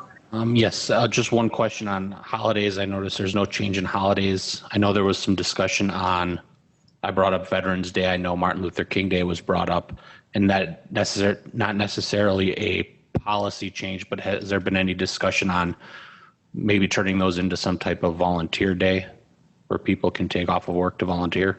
Correct. We did have conversation with that, and because there was not a clear consensus to add holidays, the action would be brought to council in a different independent motion to say utilize Martin Luther King Day by closing the building to the public so that we could have a full day in-service training and then a volunteer, activity in the afternoon for all staff together as a team building event. So that would be something that would be bringing forward independent of the personnel policy manual. Any further questions? Okay, seeing none, motion on 9, please. Just a quick thank you, Mayor, if sure. I could, to staff. I mean, the history of revising this personnel manual goes back even pre-Andrew, before he came on board. Jerry Peterson talked about it. I think there's reference to 3 HR managers involved, and it's been a tough road to hoe. Oh, good point. And it's a document that always has to be looked at from time to time. One of the residents came up here and said, "Oh, that was 20 years ago. Things have changed." Changes in the work environment too, and even with this pandemic we're experiencing, we may have to look at it even sooner as work practices changes due to that too. So. Yeah, but just extend our thanks to everybody. Yeah, a huge thanks to staff. Okay, Tolman will make a motion to, what number are we on here? 9. 9, Mike. 9, okay. Make a motion to approve the personnel policy manual effective August 1st, 2020, and acknowledge that it applies to all city employees as described in the manual. Dukniak, second. Roll call. Alderman Dukniak. Aye. Tolman. Aye. Gale. Aye. Guzekowski. Aye. Kirkowski. Aye. Lorik. Aye. And item 10 is an informational concerning a joint school district city recreation platform concept. Andrew. I can take that one. Thank you, Mayor. I'm not on. Oh, I'm on. I thought I would have the controversial items tonight, but apparently not. And I understand it was good dialogue. You need to keep us out of the rain. I think I should start with this concept, describing this concept by quoting, as I did in the staff report, our strategic action plan for 2017 through 2020. And just to remind you that under our inspired, aligned, and proactive city leadership critical success factor, we had 2 kind of goals, one goal and one objective, the more specific objective. The goal being convene discussions and examine partnerships with other stakeholders regarding shared services, cooperative programming, and alignment of resources with a specific objective to establish a shared services implementation plan with the Oak Creek Franklin Joint School District. With the retirement of our recreation manager, not supervisor, I told Mary Jane I would correct that for the record in perpetuity for time immemorial, I should say. With the retirement of Mary Jane at the end of this month, really it's a really good opportunity in a less frictious way to look at this with the school district. We've talked about a few concepts on and off over the years. They have a very forward leadership, I believe, at the school district who wants to look at these things and work with the city. And I think that there isn't probably a better opportunity to do something, what I would consider something significant than this concept of combining our forces, combining our resources, and really utilizing the taxpayer dollars, which the taxpayer we share, more efficiently to, at least at this point in time, explore a joint community recreation platform. The action this evening, and then we'll come back to this, is really no action. What I would be seeking is your commitment to I would be seeking you to commit my time to figuring out the details with the school district and bringing back a more formal proposal that you could that would be actionable. So it's really important, though, to articulate what this is, because in doing so, we articulate what it isn't. And I think it's important for the community to know some of our tenants, and then getting onto the thought primer, as we call it, the kind of outline in your packet. When I was thinking about this and heard of Mary Jane's retirement, I thought I really want to think about and talk to you and think about all of the things that I think you, as representatives in this community, and what the community would really want to make sure that we maintained if we were to move to a joint recreation platform. Because obviously when you go to a shared services model, one or both lose a little bit of the control that you once had over your service, in this case recreation. So I'm not going to go through every bullet point here, but I think some really important ones. Number one, we are not looking to divest ourselves of our interest in the types of programming, the quality of programming, and simply cut a check for the school district every year and hope that they do good things for community recreation in our community. We would be, both parties would be equally represented on some sort of advisory board that could advise the agent at the school district of things to do, things to not do, things to look at, things to try. So I think that's continued representation in the decision making is really important, and that is joint. That would be school board and city council.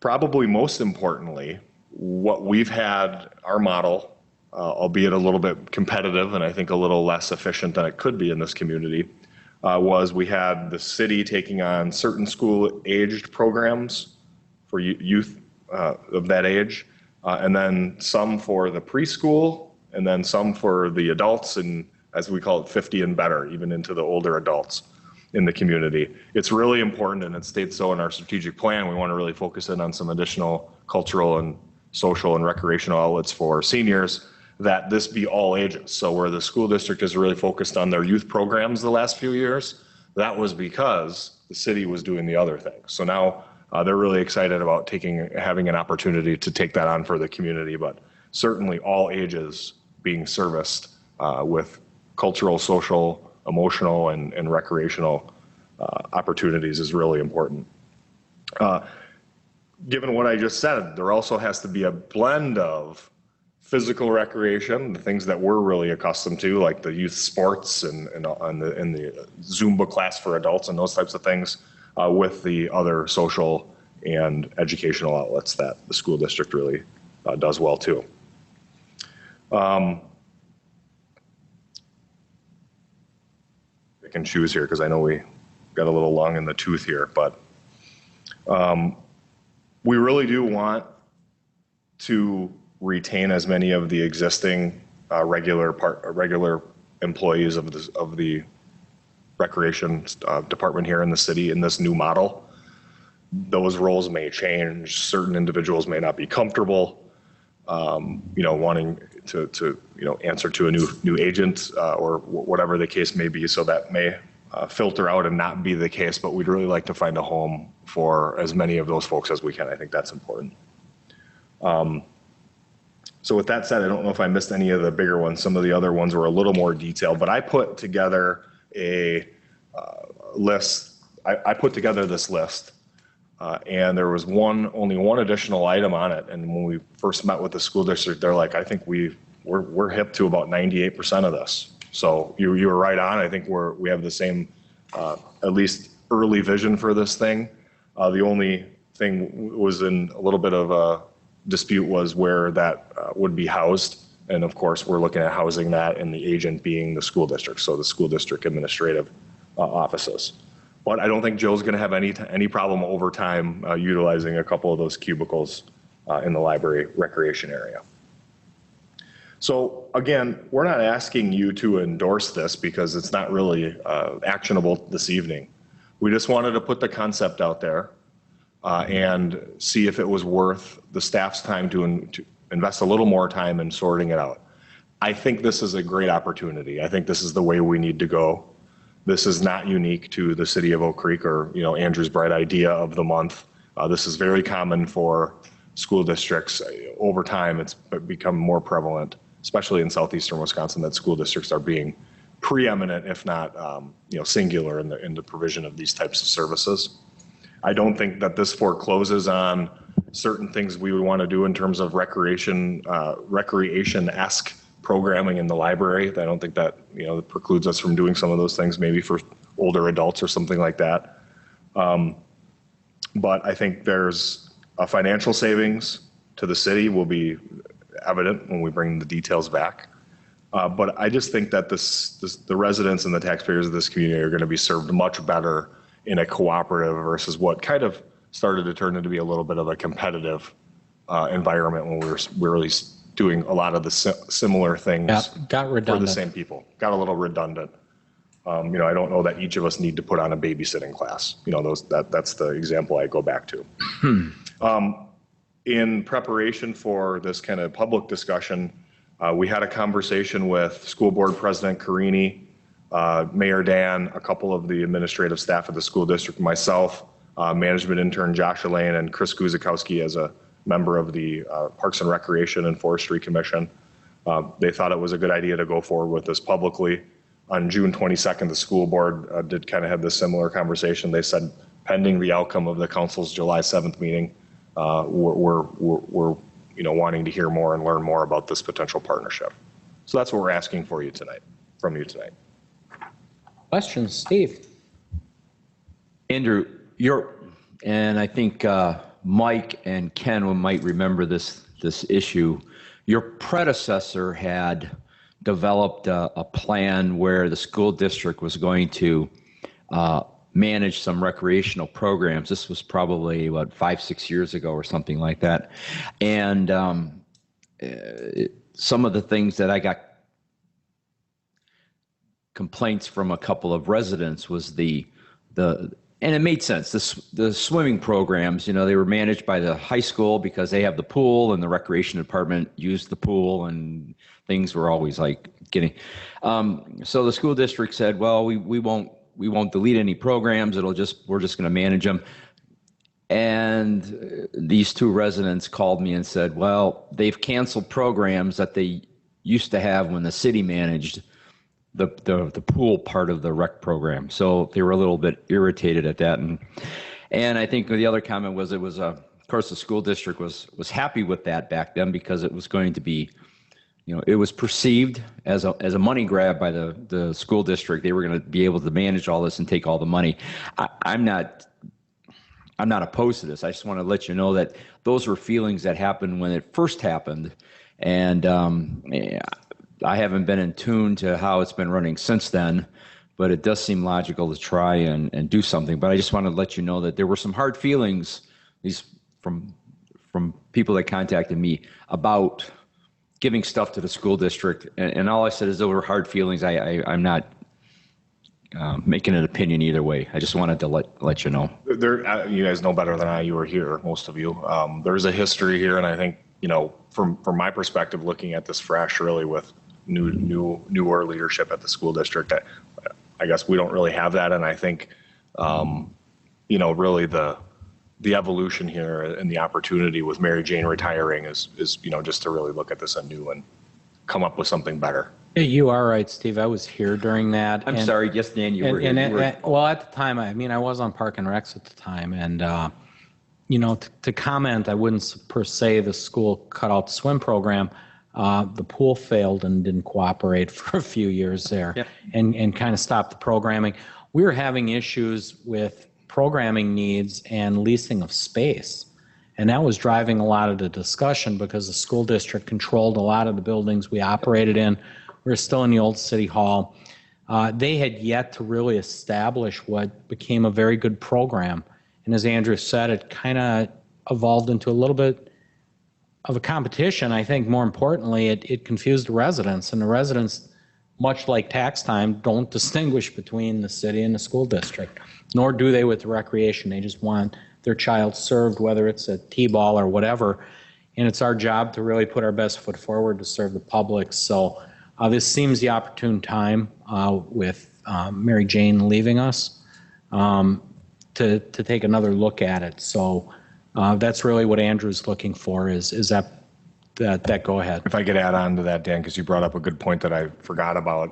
You know, this community, you and I invested a lot of money into these facilities with the last couple referenda. And I think utilizing those facilities that have been created by our taxpayer dollars as well for our rec program, education and recreation programming, versus the city going off on its own.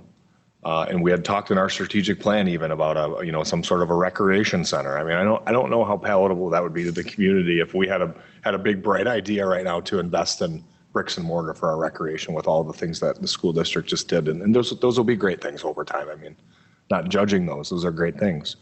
The other piece just escaped my mind that I was going to bring up. Beyond the facility it's really just doing the best thing and merging the programs to serve the public. And again, keep in mind the branding of this would be a joint school board city deal. They would come up with a whole new branding for it.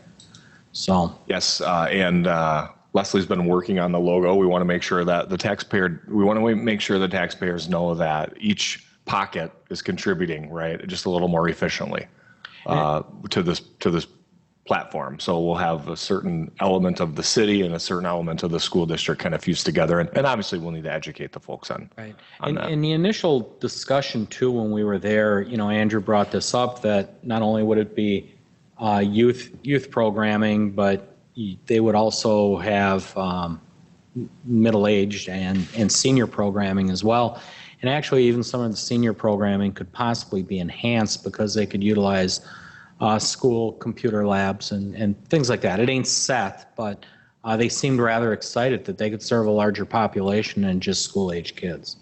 So I really think it's everything in the city pulling together for the good of all.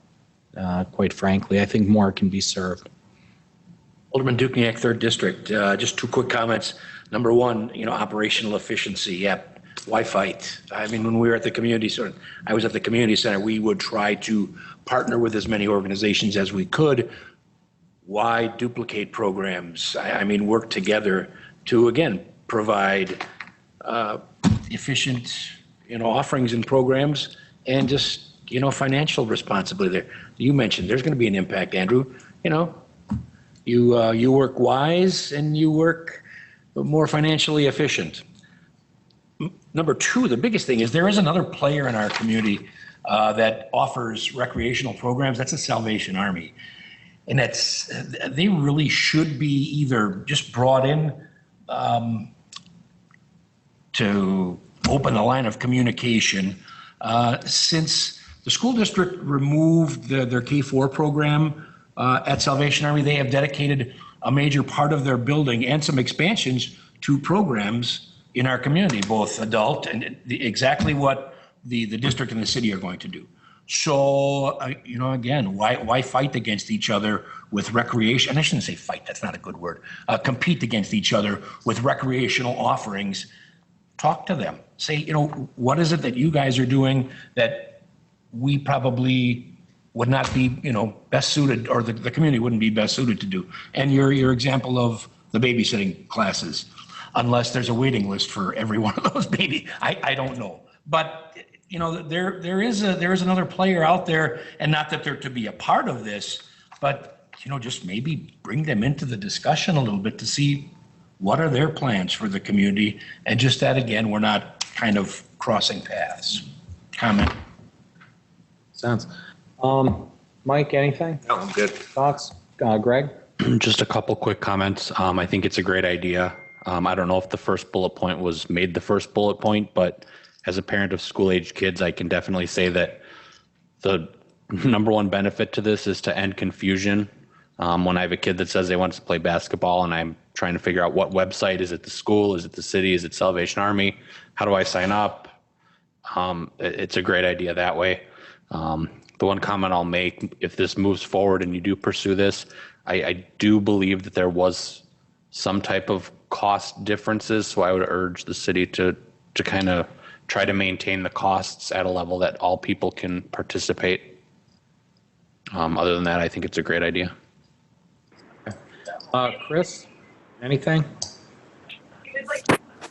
No, I'm good. You guys nailed it all from the meeting that we had with them. And I think, you know, as a whole, we're looking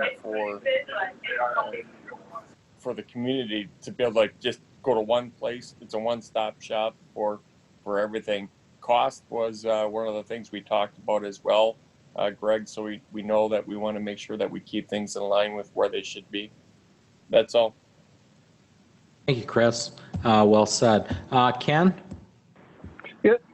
Thanks, Mayor. Danny, I think Andrew has laid out a game plan here that's pretty sensitive to the concerns I had about just doing away with a city effort in recreation. So I'm very comfortable moving forward, and we'll take a look at what they hammer out long term. So appreciate the effort.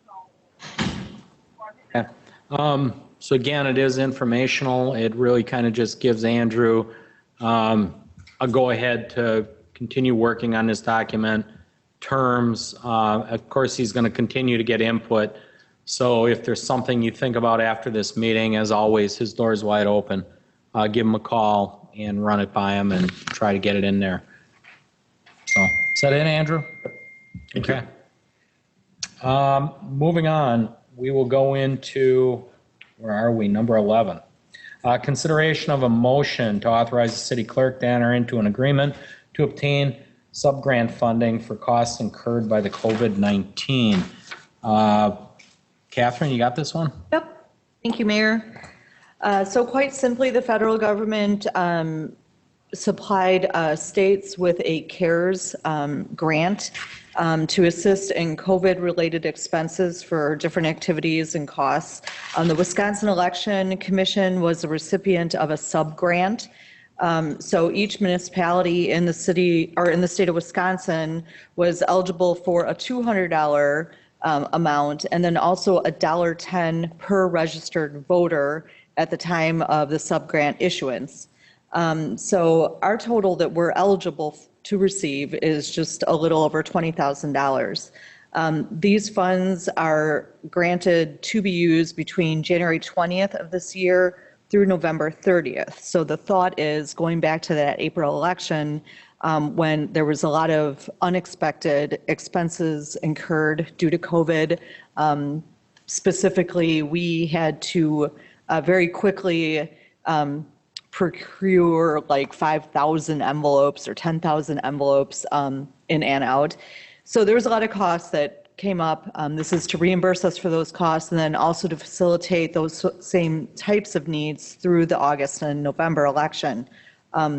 So this agreement would allow me to accept the monies from the sub-grant And then I am responsible for tracking and subject to an audit, post the closing of the grant.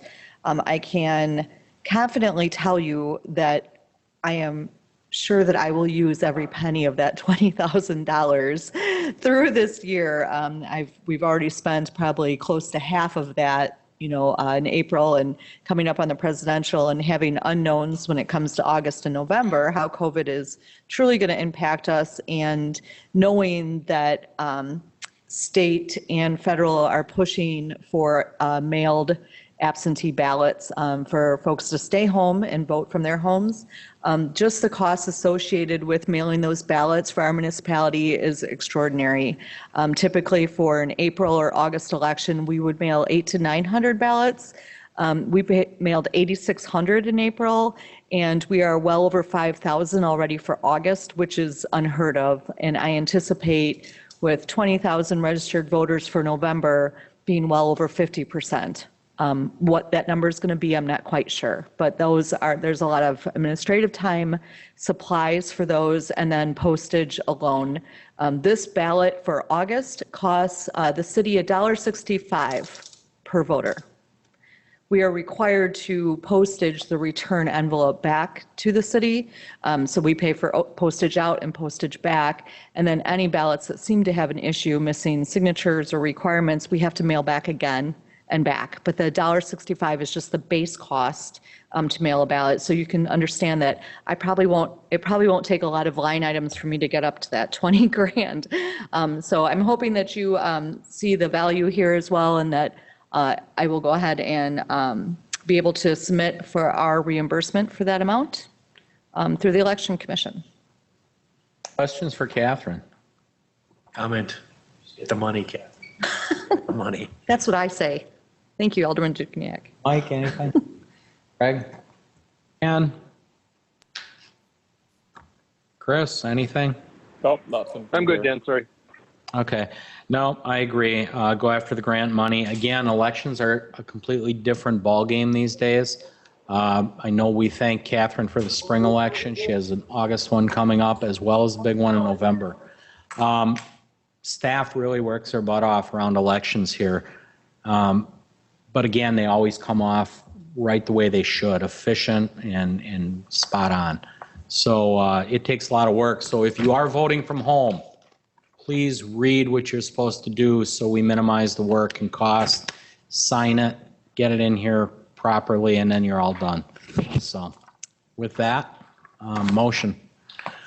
Dukenyak move to authorize the city clerk to enter into an agreement to obtain subgrant funds for costs incurred due to COVID-19. Oracle second. Roll call.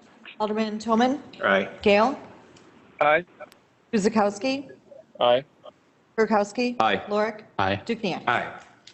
Item 12, Department of Public Works, consideration of a motion for a new Top Cat fuel management system. And Ted's with us tonight. Hello. This item is basically just replacing the existing fuel system that we have. Currently, the hardware and the software that we currently have is pretty outdated, and they will no longer support especially the software, and they can't update the hardware part of it either. So I mean, we're in the situation where if our fuel management system went out, we would basically just have to bypass it, and no one would know who got what as far as fuel. Or if that wasn't possible, we'd have to send everyone over to Quick Trip with procurement cards, which we don't necessarily think we want to do that either. This will update the system, and it'll give us better reporting capabilities, and actually it'll be on our network. We actually ran a hard wire over to the fuel pumps, which was not the easiest thing we've done either, to get a Cat 6 line over there for network for data. And so that's in place now. So this will be on our network, and it won't be sitting on like a single computer. Finance will be able to get data off of it so they can update their stuff more readily. We'll be able to see the information, and actually it's going to upgrade the tanks themselves to the monitoring of the tanks, so we won't have the old-fashioned kind of it's like a printout. It's a little printer that's on the unit itself, and you have to go get like tape off of it to see what's in your tank. It'll actually be online, and we'll be able to see the levels and be able to order, and so it'll just make it a lot nicer. So, Questions for Ted? Nothing? Nothing? Chris, Ken, anything? I have nothing, thank you. I'm good, Danny. Okay. Motion on 12 then. Kirkowski make a motion to approve the purchase of a new Top Cat fuel management system from Waltz Petroleum in the amount of $11,264.24. Dukenyak, second. Roll call. Alderman Gale. Aye. Guzekowski. Aye. Kirkowski. Aye. Lorick. Aye. Dukenyak. Aye. Toman. Aye. thank you. Great, thank you, Ted. Thanks, Ted. 13, community development, and it's consideration of a resolution to approve and authorize the execution of an agreement with Milwaukee County relative to participation in the Community Development Block Grant Program for the years 2021 through 2023. Doug. Thank you. Milwaukee County administers the Community Development Block Grant, or CDBG program, on behalf of the Department of Housing and Urban Development. And as part of their administration, they enter into a 3-year agreement with their member municipalities in order to administer that program for the municipalities within Milwaukee County, with the exception of the city of Milwaukee, city of Wauwatosa, and city of West Allis. This agreement would cover the years 2021 through 2023. Priest, I think it's very much word for word what was approved the past few years. The only thing I always want to bring to the attention of the council is the obligations with respect to the inclusion in this agreement are that the city will further, there's 8 or 9 different affordable housing actions. The city is committing to undertake a number of those annually as part of this. And if you have any questions about those, I'd be happy to discuss those with you. But the block grant program, although the city really doesn't take full advantage of that, given the fact that the needs are not as persistent here with respect to low and moderate incomes, the benefits of our community do still benefit from the inclusion in the county's program through some of the programs that they offer, and certainly programs like the Salvation Army and Interfaith, which the city has supported over the past years, do benefit from those programs as well. So it would be very supportive of the city's inclusion as part of this 3-year program. Thank you, Doug. Questions for Doug concerning the block grant program? Doug, Alderman Toman, does the Historical Society still benefit? I know they used to in past years. No, not for a number of years. They used to, though, years ago. They did. Yeah, okay. All right, thank you. Alderman Dukenyak, 3rd District. Doug, you and I had worked a number of years with the block grant program to benefit senior programs in our community. Has the city continued that with the senior program taking place here at City Hall? Well, the city program specifically, no. I mean, there's been a real drastic and sea change in the way that those funds are administered. It used to be that each community got a certain level of funding.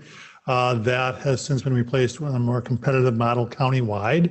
So there's the county committee, and ultimately the Board of Supervisors is the one who appropriates those funds based on a competitive basis of all those that are submitted. So we certainly have taken stances and letters of support for certain of those programs, like I mentioned, Salvation Army, like Interfaith. Should any organization within the city of Oak Creek or serving Oak Creek residents wish to get a letter of support, we're always happy to do that. But at that point in time, we can't say we want to direct $5,000 to this program. It's just that we support them and the mission. And does Salvation Army or Interfaith regularly apply? They typically do, yes. Okay. Thank you.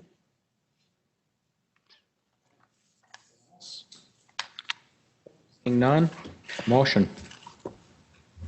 Dukenyak move to approve resolution number 12167-070720, approving and authorizing execution of an agreement with Milwaukee County relative to continued participation in the Community Development Block Grant Program for the years 2021 through 2023. Oracle second. Roll call. Alderman Guzekowski. Aye. Kirkowski. Aye. Lorik. Aye. Dukenyak. Aye. Toman. Aye. Gale. Aye. All right, thank you. Thanks, Doug. Engineering is consideration of a resolution for a maintenance agreement with Ryan Business Park LLC for the proposal, for the the related improvements proposed on city parcels which are within the developing Ryan Business Park. So, Mike? Thank you, Mayor. Yep, thank you, Mayor. I don't know, hopefully everybody can hear me. Yes, as the plans were developed for the business park, for the Ryan Business Park, and discussions between the developer and the city, there were some provisions that were made for some features within the business park, and that's what is the subject of this maintenance agreement that we're looking, that we are recommending that the city enter into with the developer. That is for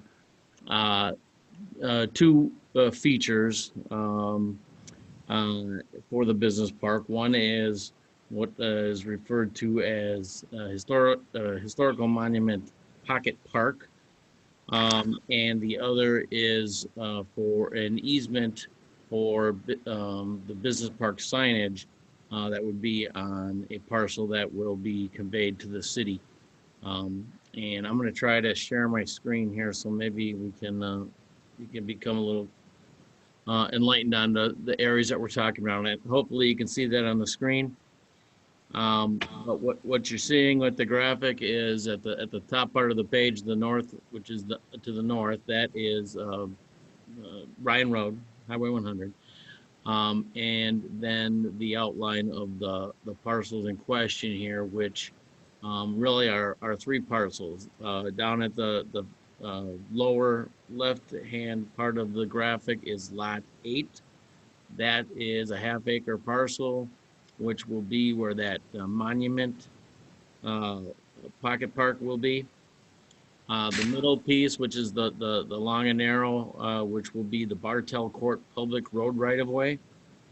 And then to the right is outlot number 5, which currently has the stormwater retention pond.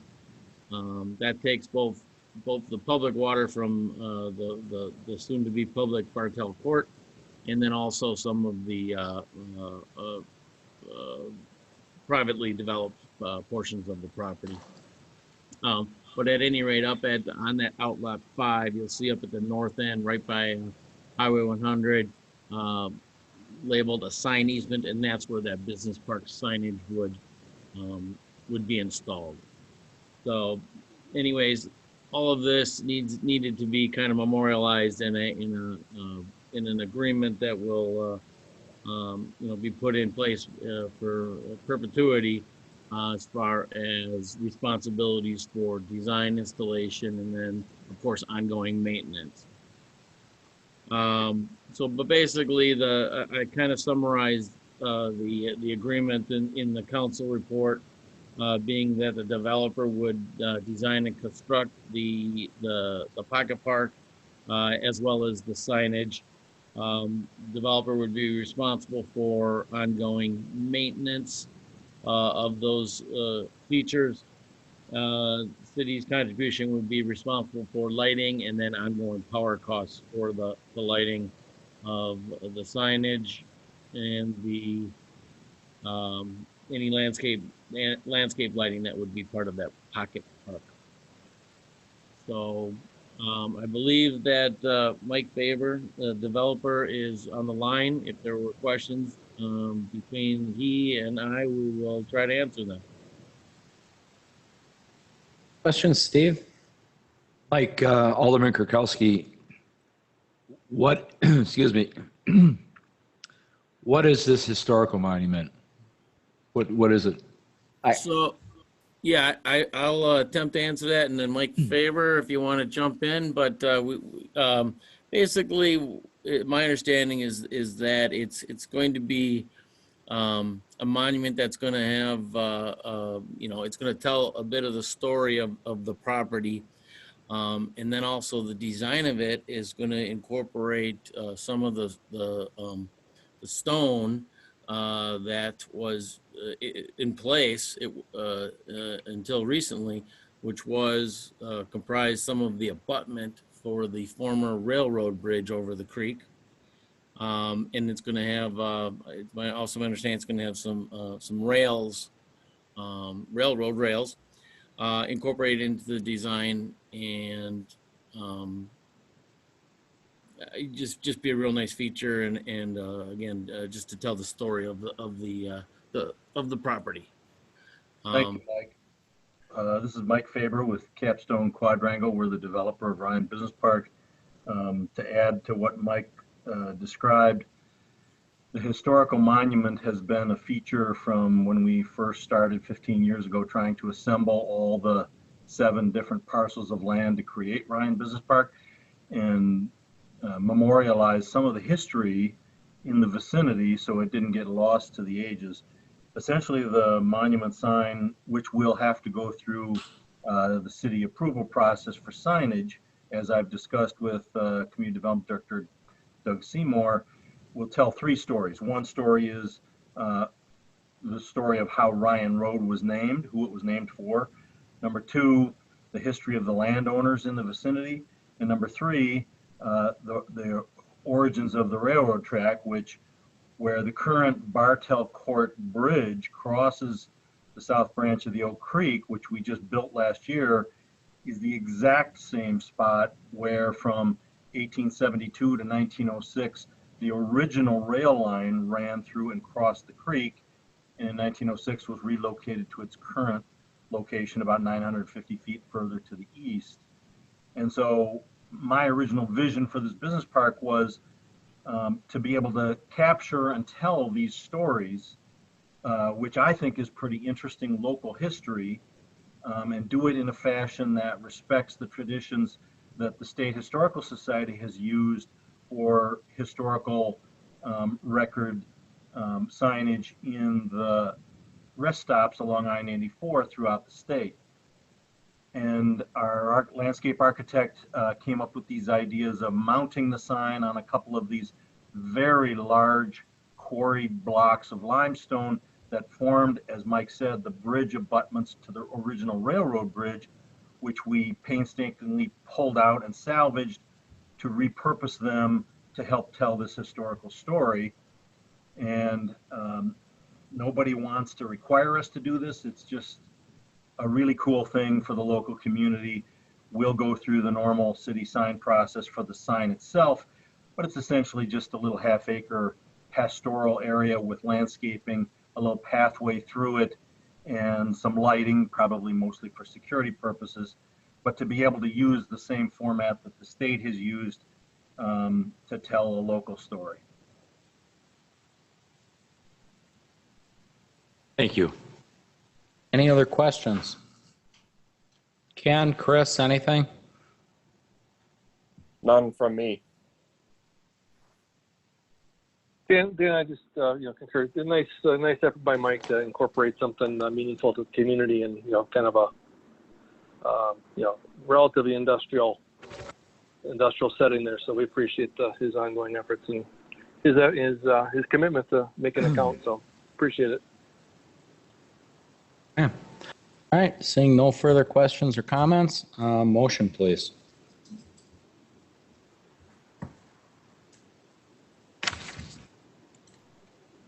Is that 14, it would be Ken.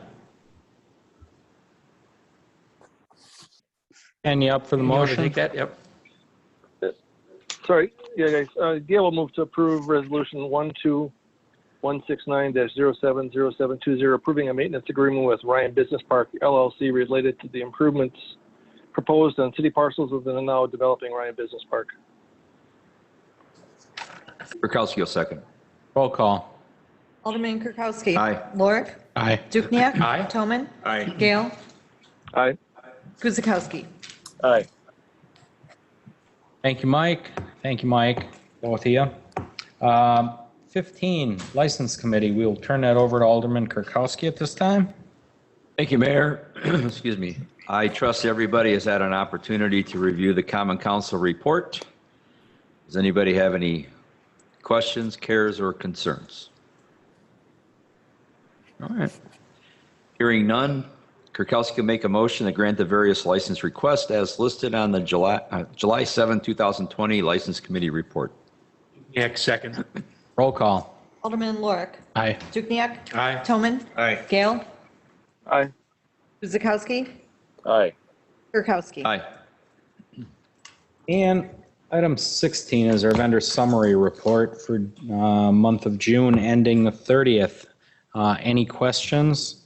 We'll direct them to the appropriate person. Please take a look. Alderman Dukenyak, 3rd District, number 16, Society Insurance on a pest control claim? That's the Lexus. That was the one from last. Oh, You okay. know. So it wasn't a pest control. That was the auto damage deal. But for the record, it's I okay. spent about 5 minutes looking through the vendor summary report for pest control going, what? Where's the infestation? And then I drank more coffee and I realized it was Okay. the claim from the last I meeting. just thought you wanted to re-engage Alderman Kirkowski with that. Oh, I don't want to go there with that one. Thank you, everyone. Thank you. But thank you for asking. Yeah. I go, wow. Something tells me that didn't escape you. Oh, it didn't, and I was wondering if I had line item veto authority here.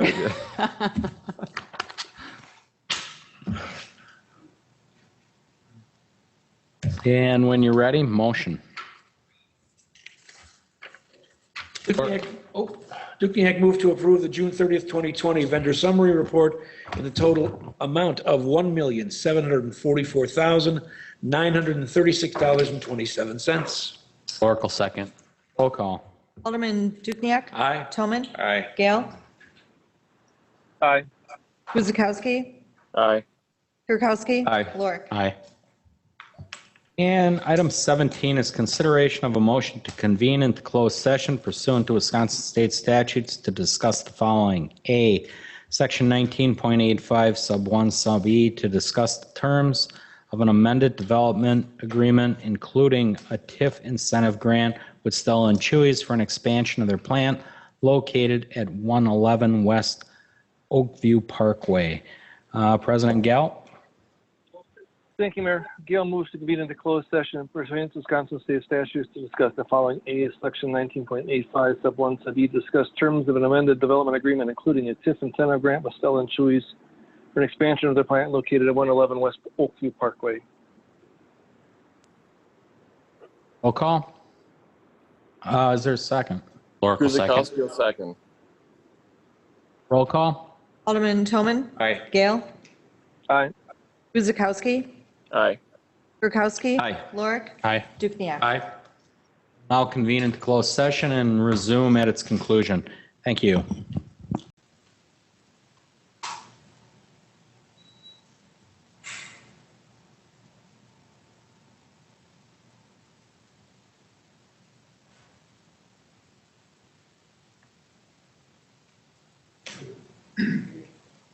Okay, we'll now entertain a motion to reconvene into open session. Thanks, Mayor. Gail moves to reconvene in open session. Guzekowski will second. Roll call. Alderman Gale. Aye. Guzekowski. Aye. Kirkowski. Aye. Lorik. Aye. Dukenyak. Aye. Toman. Aye. And no action is needed tonight, which leads us to adjournment. And before adjournment, as always, we just want to thank the staff, Kevin, our IT guy, and everybody involved that gets these meetings off the ground for us. Appreciate the hard work. Farmers Market continues this weekend. If you get a chance, go out there, support the local farmers. Remember your social distancing. We still do have a pandemic going on, so be mindful of not only your own health, but others. So please pay attention to the guidelines that were set forth by our health department. It's appreciated by all. Motion to adjourn. Kirkowski make a motion to adjourn. Lorick will second. Oh, go ahead. Lorick second. Roll call. Alderman Guzekowski. Aye. Kirkowski. Aye. Lorik. Aye. Dukenyak. Aye. Toman. Gale. Aye. Good night. Thank you, everybody. Aye.